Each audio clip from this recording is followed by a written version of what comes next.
Okay. Um, Before Lama Shi leaves for him to organize the langar, I'd like to just make a quick announcement here that I see that the meeting with some of you, they are professionals here, medical doctors, architects, school principal, professors, teachers, students, and you have a great desire to work for children, work for others, communities, and so forth, and related to the mental transformation. For that matter, what I would say is that it is the number one Chandigarh.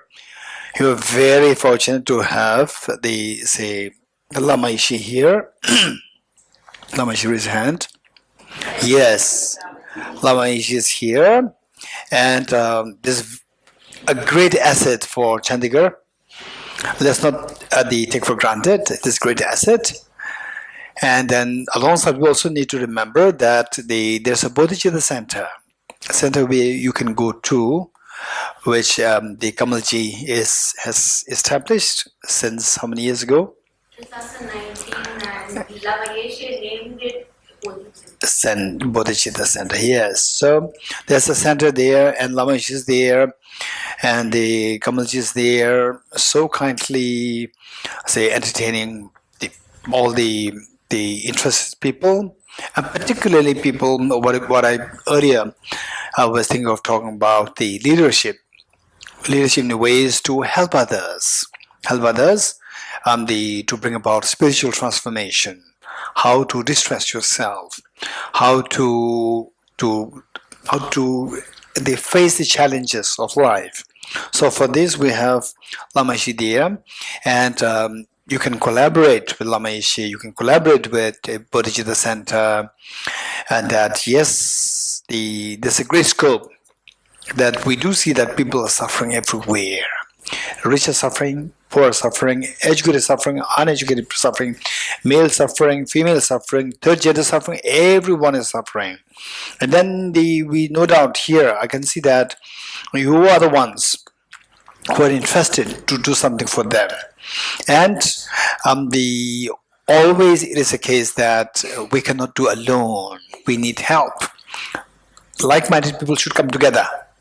So we see that, for example, like during the short break, we have the architect there, and the school principal here, and there is a good interaction happening, exchange happening, introduction happening. So I would really suggest you to be connected with Bodhicitta Center, and Lama Ishi is there, Kamalji is there. Make the most of the presence in Chandigarh. So this is the suggestion, and yes. And if you want to learn more about the psychology, the philosophy, yes, there's a small part of philosophy which also like quickly just share with you in the form of the snippet. That also if you want to learn more in detail, we have a very systematic programs. Now the master's course, and the diploma course, we have these programs there, run by Tibet House, online, offline, both. Those outside Delhi, you can join online. Those inside Delhi, you can join online, offline, both. So these possibilities also there. And all this information, I'm going to leave the brochures with Kamalji in Bodhicitta Center. You can get information from there. Okay. And so there's now to wind up, that what we learned is that finally, what is the stress? Stress is on the level of the number 5, intention, where your mind embrace or your mind resist. When your mind embrace, it is nice. There's no stress. When your mind resist, and resist means to push the non-conducive factors away from you. You have to push, for example, like say in the family, husband-wife relationship, or any relationship, and there's a very sour relationship happening. You want to push, but you cannot push. So you all constantly see that, but your mind doesn't want to be in that. So you resist. and it can go very bad. It's not necessarily with husband and wife. It can be between the parents and the children also. It can be between the teacher and students also. It can be between two neighbors. It can be between the employer and employee. So it can happen on different the fronts. So there, what happens is that on the fifth level, with the intention, your mind resists. But if you can run away from the situation altogether, then you sigh with relief. For example, you have a complicated neighbor who always plays loud music every Sunday. That was the only day you can have a little longer sleep. And even that is disturbed early morning, play loud music. Then you said, I wish that this neighbor vacates the place and then he moves somewhere else, right? Okay, so under such situation, what is happening? You cannot say that you get out, right? It's not your place. So you have to face it. So your mind resists. And if the resistance is at the high frequency, meaning that it is a high pitch, it can become anxietic. So people suffer anxiety attacks. And if the resistance is prolonged, it can become depression. So people suffer from depression. So the point is that depression, anxiety, all these things are happening on the level of the intention. Your mind resists and you don't succeed and keep resisting. That is a mental disturbance. And why this is happening? Why? Now you should be knowing this. Why this resistance is happening? Why this is happening on the intention level? Intention to push the factor away from you. Why this is happening? Because of the feeling, unpleasant feeling on the feeling level. When it's unpleasant, you don't like this unpleasant feeling. You want to push it. So what you get unpleasant feeling? Because of the wrong discernment. You're getting it?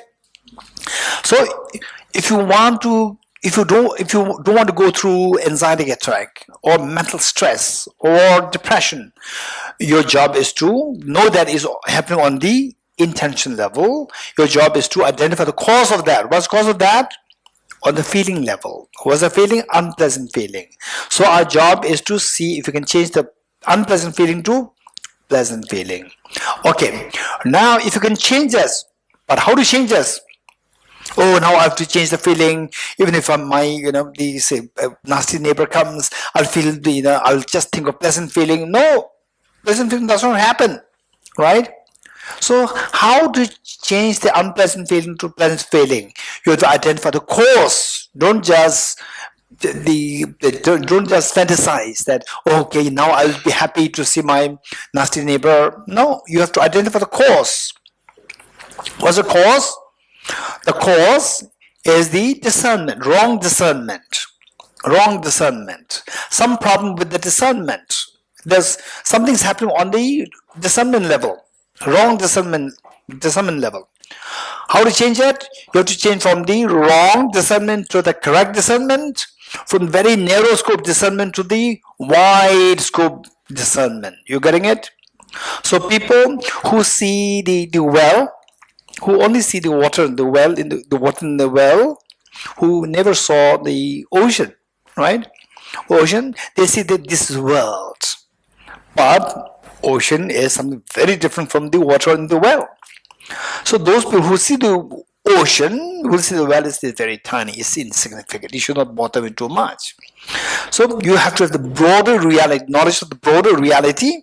You have to have the correct knowledge and the broader reality and the subtler reality, discernment. So you have to change the discernment. How to change the discernment? Discernment is also coming from the attention and the contact with the correct information, subtle information, broad information. You're getting it? So therefore it is very important. Finally we see that is the information, correct information, broad information, subtle information. If you have this, you can change the discrimination or discernment. If you change discrimination or discernment, you change the feeling, unpleasant feeling to pleasant feeling. When you change the feeling from unpleasant to pleasant, you change the intention. Instead of pushing, it will Embrace. Which is better, embracing or pushing? When you push, right? When you push, other person says, "Oh yeah, you want to push me? I'll go away." No, the person also stay there, right? And this is known as resistance. When you say you embrace, right? Embrace doesn't mean you go away with hand, right? Mental embrace. How are you? I'm so nice. I'm so happy to see you. Is any problem? Please let me know if there's anything that I can do for you. These are the embrace. When I say that, other person will, generally speaking, the other person will respond very positively to you. You like this or not? You like it. So this embrace will again have like a ripple effect. Ripple effect. It will again affect the feeling. It will give another degree of the pleasant feeling. So this pleasant feeling will again make you want to embrace more. So wherever you go, you see everybody smiling at you. This is so important. So from this, what we see is how distress is to change the intention from pushing to embracing. How to change it? By changing the unpleasant feeling to the pleasant feeling. How to change it? By changing the discernment. That is a cognitive faculty of the mind. Discernment, cognitive faculty of the mind. You have to change it from very narrow discernment to a broad discernment, with a very shallow discernment to a very profound discernment, to very wrong discernment to the correct discernment. That should happen. Information. How do we do that? Go about doing that is by paying attention to the correct information, broad information, and subtle information. You're getting it? Now I'll give you examples. Some examples. Okay, let's say.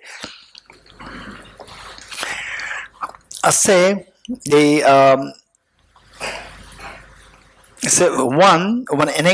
story, and another one's a real anecdote. First, a story. There was the father and the father, mother, and like 4 children, 4 naughty small children, 4 naughty boys. And the father was always feeling so tired, upset, disturbed. Children were just noisy, making everything untidy, breaking everything down, and the father mentalist was growing mad. So he heard about one saint, one teacher, a saint, living in solitude. So he thought that, okay, if I go to the saint, he may give me some magic, give me peace of mind. So he went to the teacher and said that, "Sir, I'm mental so stressed. Please teach me how to distress myself. Please give me peace." And the teacher said, "Okay, what happened? My house, the children, they're so naughty, mischievous, breaking down everything, noisy. So what do you want?" "I want peace of mind." And the teacher said, "Okay, if you want peace of mind, I'll tell you one thing. You want to do anything as long as it can give you peace of mind." And he said, "Yes." Teacher said, "You do one thing. You buy a hen as a pet." He thought it must be magic. If I buy a hen, it may create magic. So he bought a hen, and the house became even more chaotic. The hen dropping everywhere, and the children, they were just beating the hen. And everything was even more messy. He became even more angry, agitated. He went to the Guru. "Guru, what did you do? I'm feeling more agitated now." And the Guru said, "What do you want?" "I want peace of mind." "What's happening now?" "There's no peace. Now my mind has become even worse." And "What do you want?" "Peace of mind." "What do you do? What I would suggest? Do anything. Whatever I suggest, that would give you peace of mind." He said, "Yes, sir." And the Guru said, "Buy a goat now. A goat, and keep that as a pet goat." "Okay, it may be magic now. Now it may be the magic." He bought a goat. It became even worse. Now the goat dropping is worse than the hens dropping. And the goats they blare, right? He was really become angry. So now not only agitated, he became angry at the Guru. It was the Guru. Then he went to the Guru and said that, "Now I'm not seeking your advice. You made me crazy. You are the one who make me even more crazy. Guru said, what did I do? I'm just sitting here. I didn't do anything. He said, you made me crazy. You asked me to give the goat. You asked me to give the chicken, and now everything's going so messy. I'm becoming crazy. And the Guru asked, what do you want? He said, I want peace of mind. His Guru said, if you really want a peace of mind, you do one thing. Let go of the goat. He went down. He sold the goat. From the next day, he could feel that there's no bear. Right? He could feel the peace. Wow, this is real magic. He went to the Guru and thanked the Guru. And the Guru said, okay, what do you want? I want peace. I'm getting peace now. I'm so grateful to you. Guru said, now let go of the chicken also. He let go of the chicken, and no droppings, everything peaceful. Children were so bored. They were all so calm, quiet. And the man, this is absolute divine. Heaven is so happy. He went to the Guru and he paid, whatever the offerings that he made the offerings and thanked the Guru so much, made prostrations. Guru said, I do not do anything. The peace that you are experiencing now existed day one you came to me. It was already there. You did not identify that. Now you identified that because of the relativity. You're getting it? So, what did the Guru do? Guru did not create any magic. What the Guru do was that Guru actually changed the discrimination or the discernment. So in fact, the discernment changed to see that things are relative. What you see as messy is not actually messy with respect to another situation. With respect to the presence of the goat and the chicken, without that, it's much more clean, much more peaceful than with the goat and the chicken. Now, with this, you see that messiness. Without this, now you see that this is back to the original state, which you see as so divine. It was already there before. You're getting it? So, the Guru actually changed his discrimination. He did not perform any magic. He changed the discrimination to allow the person to see the relativity. There's no absolute reality there. It's only relativity that's operating. If you see things in relative sense, you will never feel agitated. You'll feel that you will understand, okay, this is how, so relative to, they say the relative to A, B is better. Relative to C, B is worse. It's just relatively operating. And there's nothing which is absolutely good, absolutely bad. There's nothing there in this world. Everything is relative. So, change the discrimination and the feeling is changed. Unpleasant feeling subsides. When unpleasant feeling subsides, you get a pleasant feeling, and that pleasant feeling was because of this situation there, which you discern that through your discrimination. And this pleasant feeling you wanted, you embrace, not resist or reject. So this is how, by knowing the psychology, you can distress yourself so much. And then, the real anecdote that I'll share with you was that during the peak of the COVID, where that the outbreak of the COVID was so bad everywhere, here in India, in the West, and in Italy, and the Italian group, there was one group where I always, every year I go there to give teachings there, and because of the COVID I could not go, and they requested me to do online teaching. We did that on compassion, and the one lady at the end of the talk, the one lady asked a question. You taught about compassion, but how does it work?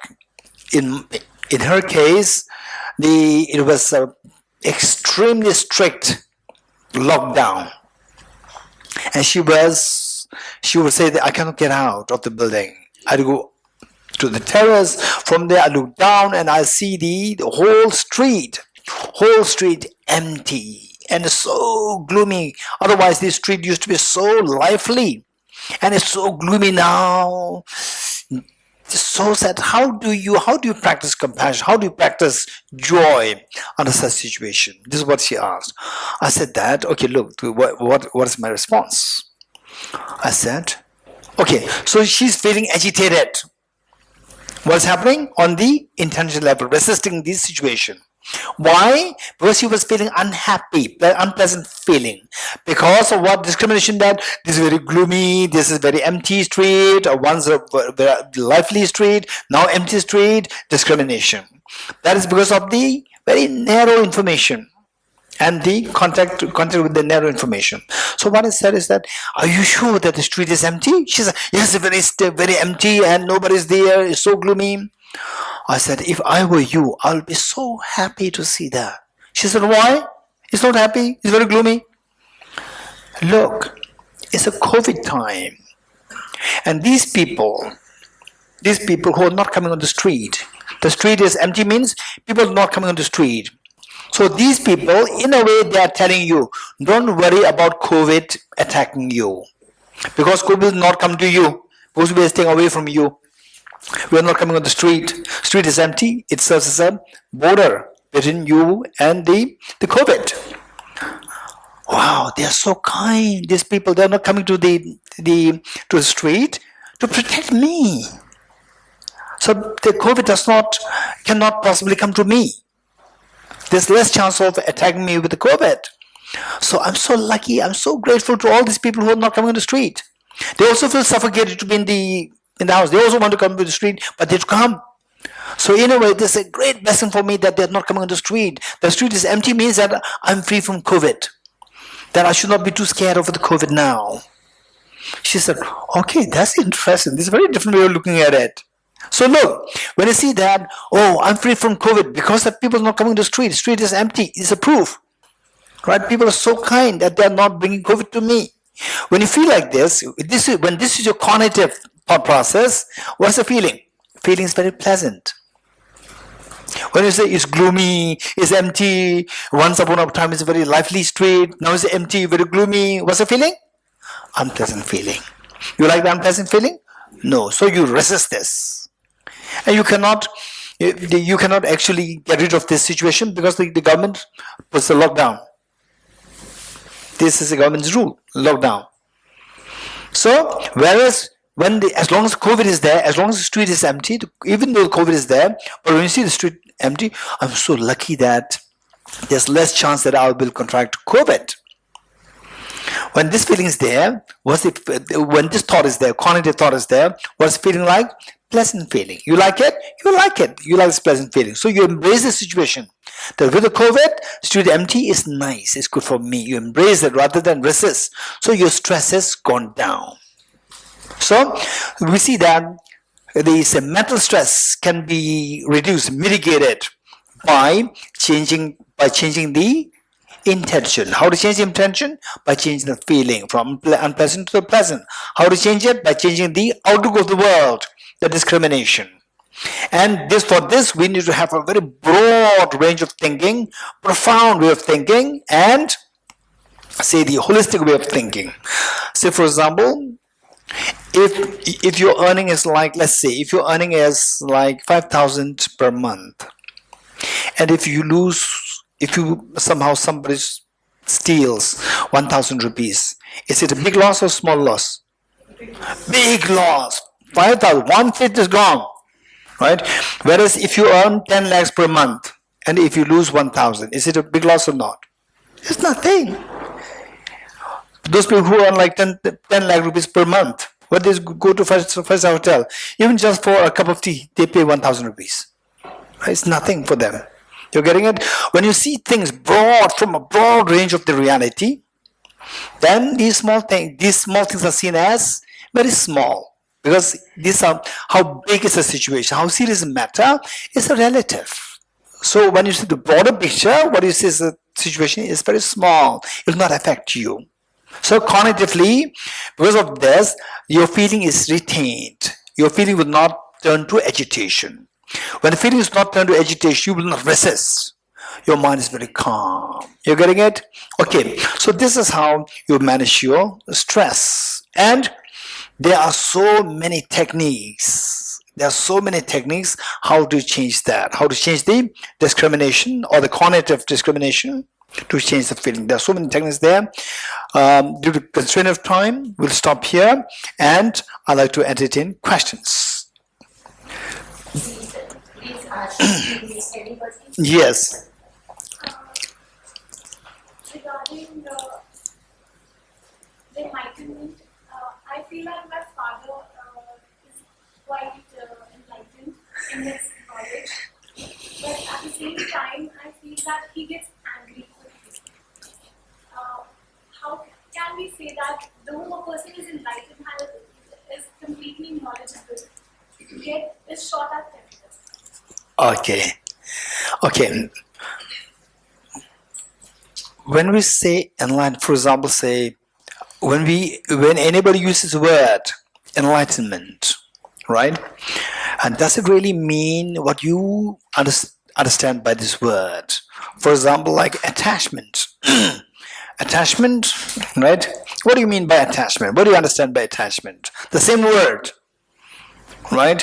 How many of you are from computer background? Raise hands. How many use emails? Raise hands. How many you use emails? Here, hands. All of us. How many you send attachments? All of us. You're getting it? Look, the word attachment can be understood in different ways. Once there was a, so look, this is how the words should be understood properly. Once there was a monk teacher and a monk student. And the monk teacher had no clue of the computer and emails. And the monk student, it was the time the email was becoming more fashionable or becoming more prominent. And then the monk student, am I allowed to use the email or not? So he asked his teacher, sir, can I use emails? And the teacher said that he has no clue what is email, right? So teacher said, as long as there's no attachment, it's fine. Right? Yes, as long as you have no desire and craving, that's fine. This is what the teacher meant.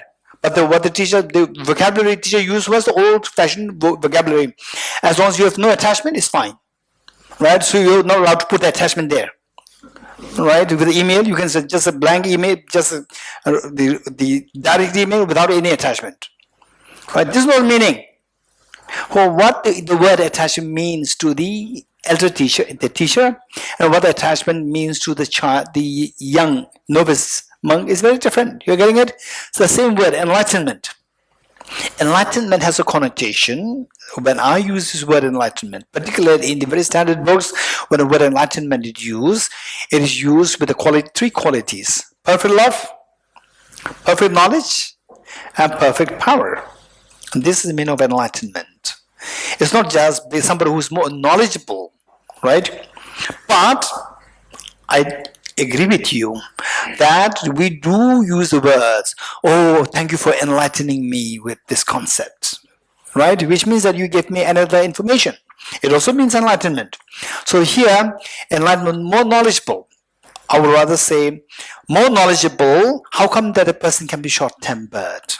You're getting it? This could be the correct way of positing, for which both of us can agree with the terminology. So the knowledge and the application of knowledge, these two are different. Knowledge and the application of knowledge, these two are different. People can have vast knowledge, may not be applying it. You're getting it? It doesn't mean that person is nasty. You getting it? Okay. So, for example, say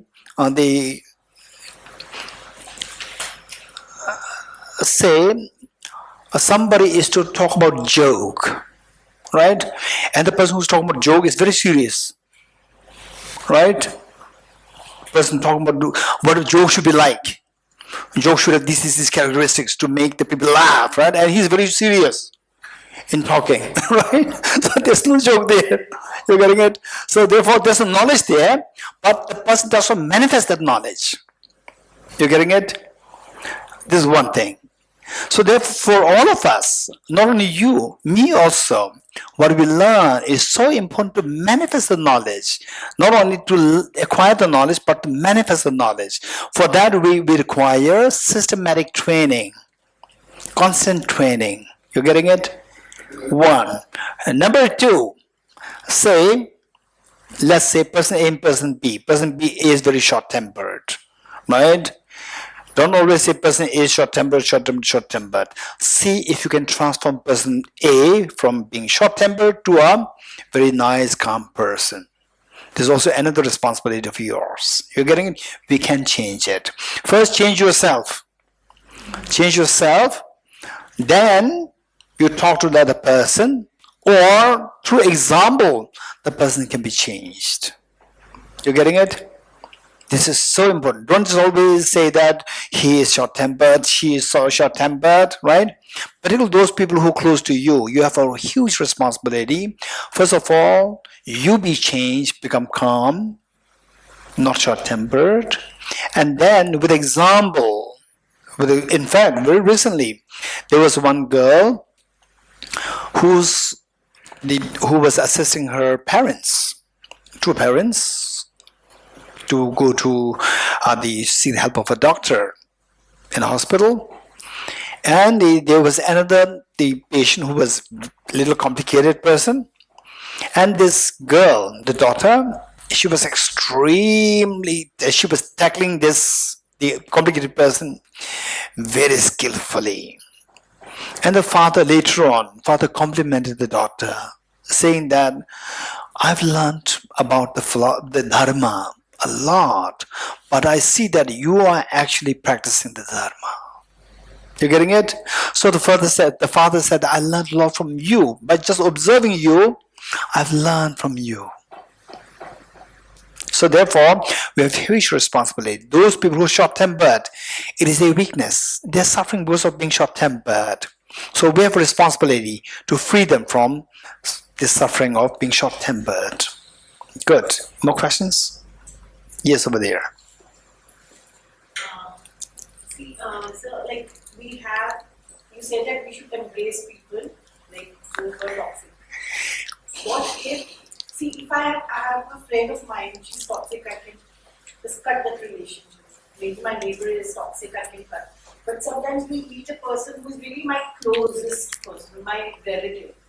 I cannot cut. How to get rid of those toxic relationships? Because I cannot embrace. Because the moment I embrace them, give that love, I get that negative vibes and I become negative. You know, my spiritualism goes away. I'm not able to pray to God because they have given their negative aura. How do you do that? This is a big question. Thank you. So first let me paraphrase what you're saying, and if I got you wrong, correct me. One thing is that there are two kinds of people. One, okay, both are very toxic, but one who is not so much closely related to me, that we can cut very easily.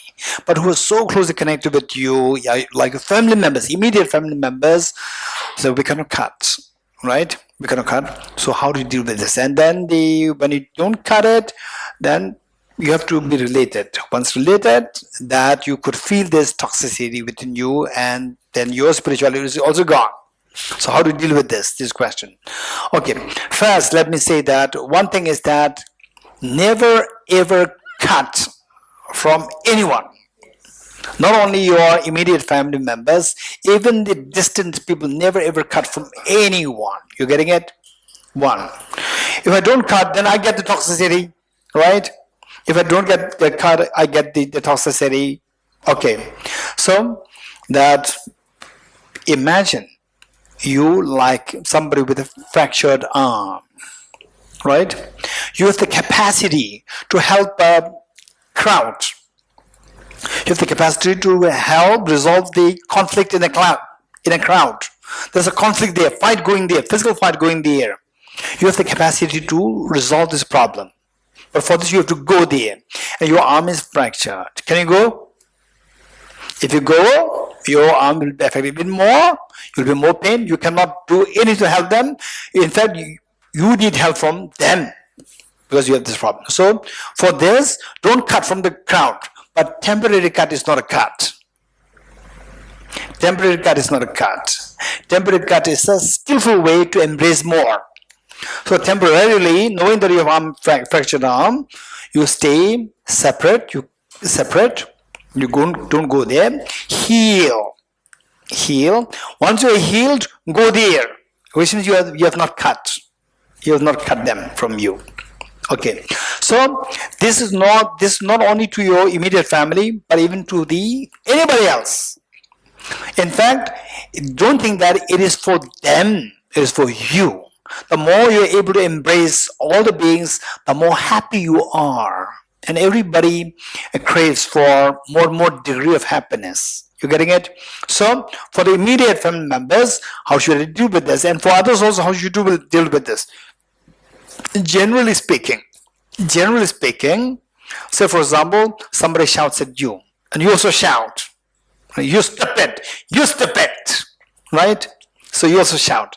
And why do you shout? And there's a person say, listen to me, you listen to me. You're getting it? How you said it? Let's be very honest. You listen to me. Right? If you cannot say this, mentally you said it. Right? Verbally means you cannot say this, but mentally you said it. You have to listen to me. Right? Okay. Listen to me means that you expect the other person to listen to you. But when will the person listen to you? When is the greatest chance for the person to listen to you? So when it's a listen to me. One, would you mind listening to me? In which of the two cases, there's a greatest chance that the other person listens to you. In the second case, you're getting it? When a person says that, when you say that, would you mind listening to me? I have to say something and I'll listen to you, but would you mind listening to me? Or listen to me, right? The person will not listen to you. Listen to me, you expect the other person to listen to you. Actually, you're just making the other person not listen to you. Therefore, the thing is that finally the point is that it's not about say the person is being nasty towards you, then you have to nasty towards the person. Cut, full stop. Now, umbilical cord is cut. No, right? The point is that finally, you expect the other person to listen to you. You expect the other person to change. When does the person change? Is when the person starts to listen to you. When does the person listen to you? Is when the person feels your love. When the person feels your love, the person will listen to you. I will give you a real life example. This is so important. Once I was teaching young children from age, say the 6 to age 13. And there was a group of like 20 or 30 students. That was many years ago. There was one boy who must be age 13 who was extremely mischievous. And he was always sitting at the back bencher. And I assigned them to copy something from what I wrote in blackboard. And he was just chilling out, not writing anything. And I cannot go to him directly because they were all from America. I cannot go to him directly. We'll say the teacher is very offensive. He came to me directly, right? So what I did is that, but I have to make him write what I wrote there. So I do my first row, second row, third row. Now he knows that he will come to me. Finally, I came there and I asked him, "Oh, you're not writing." He said, "Sir, I lost my pen." Right? And then I used to take extra pens in my bag. I put my hand up. I started to put my hand in my bag to pick up a pen. And the girl before this boy, she was the best student from this batch. She said, "Sir, he is telling lies. He has a pen in his bag." Okay, now what should I do? Should I give a pen to him, or should I put my hand in his bag to take a pen out? If I bet you that if I put my hand in his bag, I'm sure going to get his pen. I can prove that he's telling me lies. I can say, "They get out," right? I'm going to report you to the principal. I can easily say this, but this is not the job of the teacher. Job of the teacher is not just to identify your mistake, but to fix your mistake. That is the job of the teacher. So, also keep in mind that these are all small children. Small children, that is a time they need the maximum love. And this girl, she's the one who's being loved by everyone because she's so good in studies, she's so obedient, she's so gentle, kind. Everybody loves this girl, but nobody loves this boy. Yet this boy is equally going through a phase, childhood, when one requires the maximum love and affection, but the boy is not getting love and affection, adequate love and affection, where this girl gets a maximum love and affection. Now, should I follow the way the girl said, put my hand in his bag, or give love to the boy? There's a great opportunity for me to give love to this boy. So I continue to put my hand in my bag, to go to pen and give to this boy. And the boy reluctantly scribbles something. The next day, I was teaching, again the same thing. Young children, the attention span is very short, and then they started to talk, just scattered. Then I said, okay, if you want to listen to me, not listen to me, it's up to you. During the break time, I will ask question. Anybody who can give the correct answer can leave for the break. All others will stay with me. You cannot go for the recess. Then the bell rang, ding, ding, everybody raising their hands. They all want to go for recess. And then I was asking one by one question. Nobody could give the correct answer. And this naughty boy, he raised his hand. And in my mind sank. Even the best of the students, they cannot give the answer. How can you give the answer? There's in my mind, but I cannot verbally say this. So I asked a question. Believe it or not, this boy was the one who gave the complete answer. One. Number two, to my surprise, I did not notice that. He was not at the back bench.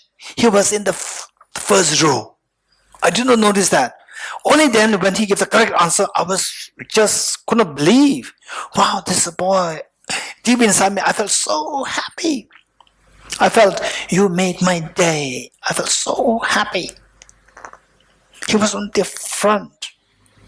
And then I said, wow, that's amazing. Thank you so much. Now you can leave. And he packed his bag and he didn't leave. So the door was here and he went there, put his bag down, and he was leaning against the door like this, like a very naughty, mischievous boy. So this gesture is not a gesture of disrespect of the teacher. This gesture is a gesture of love and affection, confidence in the teacher's affection. This is beautiful. So then I asked questions to the other students, they raised their hands, where the other students could not give the answer. All the answers coming from this boy. That do all what I taught, he just everything with the photographic memory. Wow, that's amazing. This is magic. This is magic, where the child is transformed overnight. What transformed this child? Okay, you told me a lie. I'll report you to the principal. Get out. This will never transform this boy. This boy was transformed because of the love that he felt from the teacher. So love conquers everything, not anything else. One. Number two. Now, when you show love and affection, there's a tendency that the others will take you wrong. They may take you as a weakness, that you are weak, that you are soft, that you are weak. They might not take that as your strength, as your weakness. So how to resolve this problem? When they take for granted, take advantage of your compassion, which means that they think that what you're doing is weak. So for this, you have to send two messages. One, that number one, they take you as weak, and number two, they take you as stupid, unwise or stupid, right? So you have to send two messages. One, to say that I'm not stupid. Number two, the second message, that I'm not weak. Two. You're getting it? So how to send these two messages? Should you go to tell? No. Go to tell means this is creating more conflicts. So how do you tell the person that I'm not stupid? Is keep a distance a little bit. It's not a cutting. Keeping a skillful distance. Oh, now the person, she knows that what I'm doing. She knows that. Now she's keeping distance. She knows she's not stupid. You getting it? Then the second message that I'm not weak is that this person can anytime go through difficult times. When a person goes through difficult times, then it is your day. Every dog has a day. It's your day to take advantage now. Instead of taking advantage, take as advantage to help the person rather than exploiting the person. Take advantage to help the person. Help the person and again keep a distance. Who can do that? Only strong people can do that. Weak people cannot do that. Weak people will take advantage. When the dogs, they fight, when the one dog is physically so weak, other dogs can easily attack. When the dog is very strong, other dogs will run away. This is how the dogs behave. So therefore, when the other person becomes weak, if you attack, this is your weakness. When the other person is weak, you help, this is your strength, not weakness. At the moment you help, again you keep a distance. Then the person will feel that this girl is very strong. This is not how other people can behave. She is not stupid because she knows what I'm doing. She is keeping distance. She is not weak, she is very strong. She can do things which ordinary people cannot do. You getting it? The moment this person gets these two messages, the person will invariably surrender to you without any side effect. Surrender to you with love and respect for you. You're getting it? Then whatever you say, the person will listen to you. Thank you.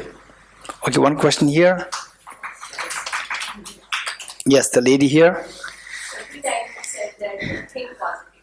Yes. It is not that if we are the reality, we are away from the reality. From negative to positive, is it possible to go from negative reality, accept the reality, and to be positive? This is a wonderful question. I would like to add here. Okay. This question. When I read somewhere that mind is the factory which generates most of the negative thoughts, and when you are alone, it is all the negative thoughts come to you. So, adding to her question, I would like to know how we can control those negative thoughts which come to us. Wonderful, wonderful. Okay, so in fact, I would say these two different questions. The first, I will deal with your question. Again, correct me if I got your question wrong. Your question is that we always advise to be positive, positive, positive. But the reality is that there are many negative things. So how can we change the negative to positivity and remain a positive state of mind? Is your question? And sometimes thinking positive, it becomes a habit, and it becomes it's not from inside, it comes from the outside. It becomes superficial. Yeah, Superficial is, yeah. Is it negative and positive a very relative thing? Okay, first let me do one at a time because I see that they're all connected questions. Yes, and keep in mind that I'm not too sharp. You getting it? I'm not too sharp. I cannot have all these things. I cannot grapple all these things. I have only two arms. I'll grapple one thing at a time. So for this, the positive, yes, I should be positive, right? Deep inside it's not positive, right? Because everybody is saying, be positive. Oh yes, I should be positive. It becomes very superficial. It's not reality. And the reality is that the negativity is also there. So how do we deal with this? Okay, this is a good question. Here. First thing is that we should be grounded. We should see the ground reality. Don't say that, for example, say Chandigarh, you go to Chandigarh, today the weather is beautiful, it's like, say, at the 20 degrees centigrade, it's not 20 degrees centigrade, it's like minimum 29, 30 degrees centigrade. You check your mobile, just now, quickly, somebody. Check it, was it degree? Temperature? Quick, somebody. 31, right? Don't say it's 22 degrees centigrade. It's so moderate, so beautiful. Accept the reality. You have to know the reality.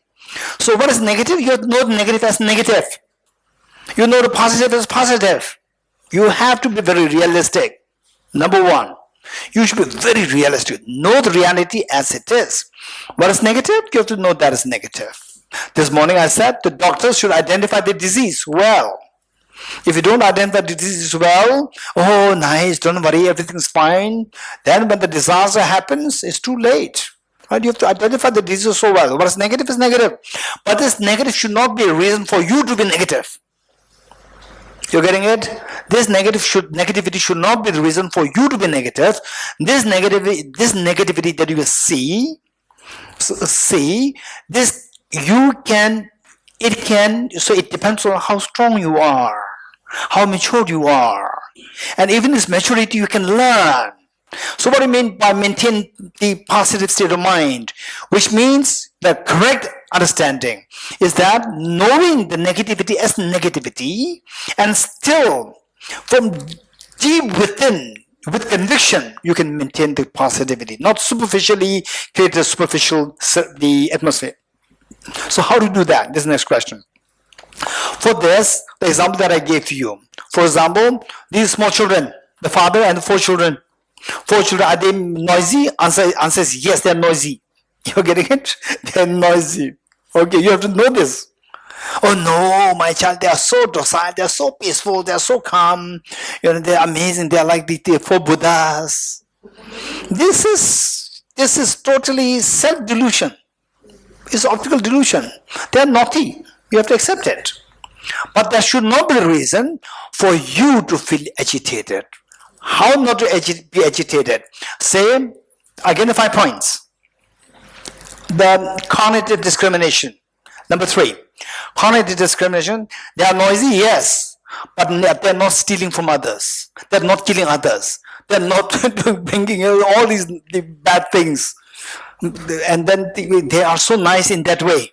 You see the good things. You see the good things, and then you bigger picture, that naughtiness is very tiny in the face of the broad range of the reality, which otherwise these four children, they can, one can be a drug addict, one can be a smuggler, one can be what is that? What do you call it? Gangster, right? And then the father, and then one can actually come to kill the father. Right? I'm so lucky that these four children are not like this. This cute to be naughty inside. It's very cute. You will see them as cute, not as naughty. Acknowledging that are they noisy? They're noisy, but it's very cute. Because they're not coming to kill me. They're not bringing embarrassment with newspapers. All these smuggle, this person's child smuggling, killing, stealing, gangsters. I'm so lucky that these four boys, they are, within the house and staying inside. They're small children, they behave like this, fine, it's cute, right?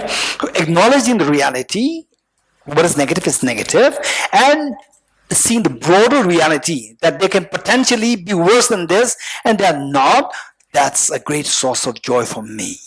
You're getting it? So this will make you be realistic, and from deep inside with conviction, not superficially, with conviction, you can become very happy person, very positive person. Good? Next question. Yes, here. You will forgive me, each one of us. Yes. We have been loading our problems. Yes. Everybody who is in this room came with some kind of heavy load here. Yes. Wanted to say to you, you are the receiver Yes. for us. I have a very small curiosity. Were you born in Tibet? No, Where were you born? in Nepal. Can you tell in 5 minutes about yourself? So basically, that's interesting. I lost my mother when I was 5 years old. And when I was in class 3 in Himachal, after about I think another 4 or 5 years after losing my mother, when I was in class 3, my class, the Tibetan language teacher, there was an inter-class song competition. And my Tibetan teacher was to teach a Tibetan song to my class. And he taught the song, and the song was the song which my mother used to sing. And it was a very, folk song, village folk song. And I could not believe the moment I hear this song, instantly this young boy ran into tears because of the nostalgia of the love that this boy used to get from the mother who disappeared the last 5 years or 4 or 5 years. So this was a very sad story for the young boy. And then from class 4, 5, 6, I was the font of mathematics. And otherwise, education-wise, like other subjects, and the average. Then class 9, 10, 11, 12, on top of the mathematics, I became so fond of physics. And I was thinking of, so way before that, when I was class on I think 5, 6, we were introduced to geometry. And I was doing good in geometry, and I was thinking of becoming an architect when I was class 4 or 5. Then class 9, physics was introduced, and I was so fond of physics. And then consistently for class 9, 10, 11, 12, for 4 years, I was thinking of becoming a physicist. And then all along I was in school. Then I was thinking, then class, particularly 11, 12, I was thinking of joining Punjab University for physics honors. And it did not happen. It didn't happen because that I joined the Philosophy Institute of Buddhist Dialectics after my CBSE class 12 board exam. I joined the monastery. And then from there, I was trained for 6 years in Dharamsala, in my monastery, the first monastery. Then for another 9 years in monastery in South India, a very big monastic institution. Then after this, another 1 year in South India. And then I was sent to England, Cambridge, to improve my English. Coming back in 2004, then I was appointed as a translator of His Holiness the Dalai Lama for about 6 years. And then I was sent to Delhi to be a part of Tibet House, Culture Center of His Holiness. So this is what it is. Okay, the gentleman over there, your question. Your question? Say the negativity is how to stop thinking negative. Okay, so the question is that we tend to manufacture negativities. Our mind tend to manufacture the negativities. How to stop that? Okay, so those of us who were present yesterday, we were talking about the sound of a clap. A sound of a clap. This sound of a clap is the metaphor for the negativities that we are creating. And these negativities, the sound of a clap which resembles the negativities, it should necessarily come into being by the combination of the two hands. And the two hands are metaphors for your internal factors and external factors. For example, like my neighbor is nasty, the weather is nasty, my neighbor is nasty, right? My neighbor is external factors and there's some internal factors inside. For example, so for this father, my children, they are so naughty, external factors, and the father, something is inside, right? So tell me, the father, before going to the teacher, he felt so upset and agitated seeing these children extremely naughty. Then after letting go of the goat and the chicken, he sees that the same place with the 4 children is a divinely peaceful place. So the children were the same, house was the same, but there was a change happening. Agitation started. So what was that factor which created the agitation? Not the children. Children were the same. House, not the same. Not the house. House was the same. So what was the factor which was responsible for the father's agitation? External factors, children being noisy. Internal factors, something's inside. Not being able to see things in relativity, in relative terms. So, in other words, that inside the ignorance to see things, not to see things in relative terms, but to see things in absolute terms. This is ignorance. So, ignorance inside and our external factors come together, the sound of the agitation arises. So, they say the more negativities are being produced. As long as ignorance is there, selfishness is there, these two factors inside, as long as these two things are there within us, we continue to manufacture negativities. If you want to stop the negativities, Say, how many external factors are there to create problems on us? Anyone? How many external factors are there to create problems on us? Your neighbor is nasty, right? Your neighbor is nasty, and what? Oh, the weather is 31 degrees centigrade, too much. Or the say, in some cases, oh, the food, they give me so much of food, now I become fat. Right, right, okay. No food, I become, no food. So, look, external factors, how many such external factors there? Innumerable, infinite external factors are there. So, for you to think of removing each of the external factors, to cut the one hand external factor down, external factor innumerable, you cannot cut down this hand. So, the other hand, if you want to stop the sound of the agitation, you have to remove the other hand. What is the other hand? Internal factors. What are internal factors? Ignorance and selfishness. These are two internal factors.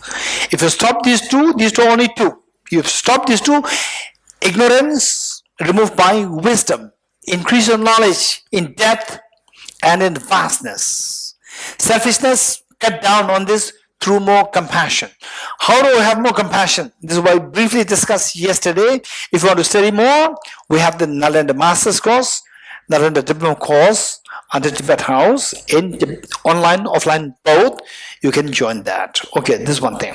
So you remove this, then only external factors left.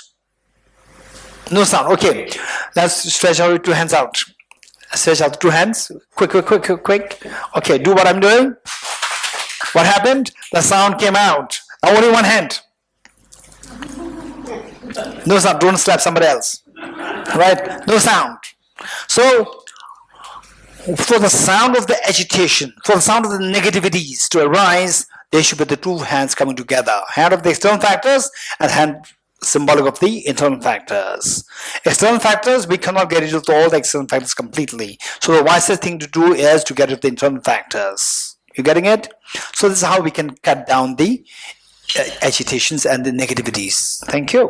Geshe-la, Geshe-la.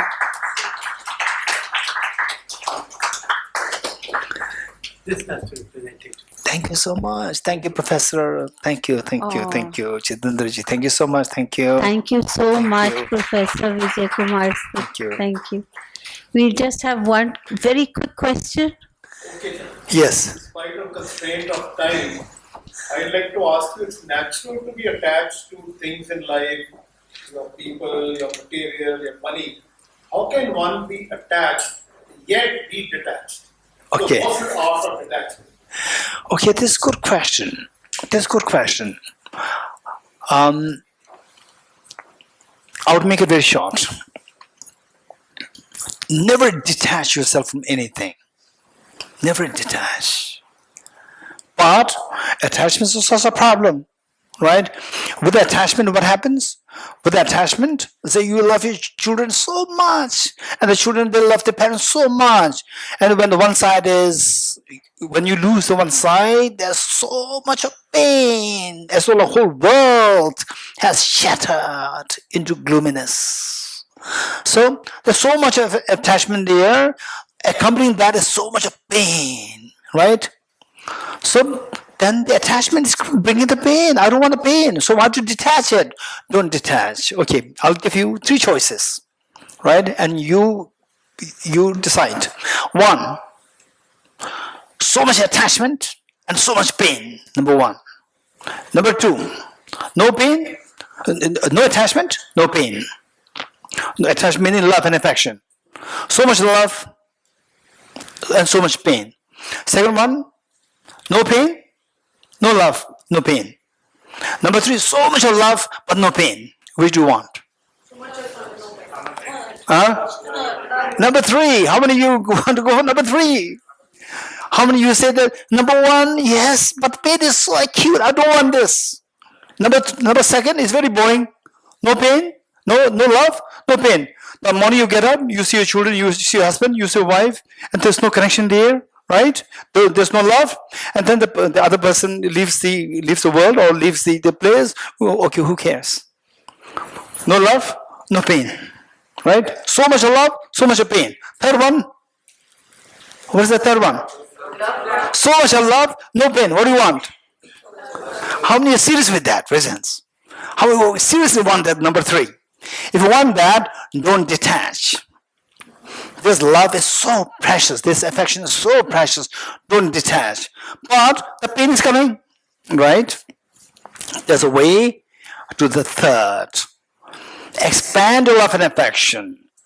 Expand your love. Continue to expand love and affection.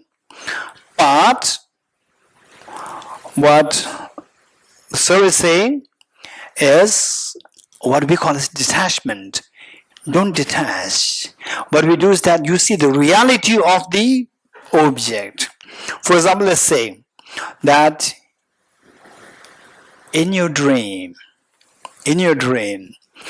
you may say somebody give you a birthday party on your birthday, give you a treat on your birthday, and say the next moment there was an earthquake, there was a landslide, right? At the 3rd moment, you wake up, right? The first one is so beautiful. You love it. Attachment, you love it. Second moment is so painful that you are being killed by the landslide. And third moment, you wake up. Which do you prefer the most? You can choose only one. Hey, wake up. You're hearing it? Okay. When you wake up, the pain of the dream is gone. You're getting it? The pain of the dream is gone. So the point is that there's a way by which the love and affection is maintained. You don't have to detach, but the pain can be detached. How? By seeing everything like a dream. Your question is, how can we see everything as a dream? This is to see the emptiness of objective reality of the things. And how do we know this? For this, we have the next year's program. Thank you so much. Yes. On behalf of Bodhicitta Center, we have a very luminous teacher of Bodhicitta amongst us. Geshe is a master exponent on the teachings of Bodhicitta, and we are extremely fortunate. I am deeply personally blessed by your presence. I speak for everyone over here because you are all connected with me. Yes, I speak for each one of us when I say, you touched our hearts. The space between us is full. Our minds are light. There is a comfort in your presence, Geshe. Thank you. Thank you and pranam for all your wisdom, but most of all, the way in which you have cherished each one of us here, including little Shania. Thank you very much. Thank you. Om Mani Padme Hum. Thank you. Thank you, Kamal.